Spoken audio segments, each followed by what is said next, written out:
আমাকে উদ্ধার করো। উচ্চস্বরে ভগবানের নাম গ্রহণ করতে করতে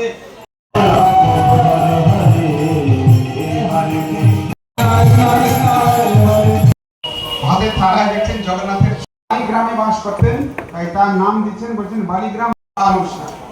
তাহলে খাবেন আর ওই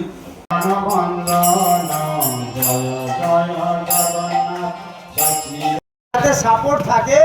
আপনারা অন্নপ্রসাদ আন্তর্জাতিক কৃষ্ণ মহামহিত সংঘ ইসকনের কাঁথি তরফ থেকে সবাইকে রথযাত্রার দ্বিতীয় শুভেচ্ছা। আমাদের কাঁথি ইসকন মন্দির থেকে প্রসাদ বিতরণ হচ্ছে সর্বসাধারণের জন্য। সবাইকে অনুরোধ করছি কাঁথিবাসী যাতে এসে প্রসাদ নিয়ে যায় এবং জগন্নাথের অপরাজিত কৃপা যেন লাভ করে সেই ভগবানের প্রসাদ গ্রহণ করলে আমাদের মনুষ্য জীবন সার্থক হয়। জগন্নাথ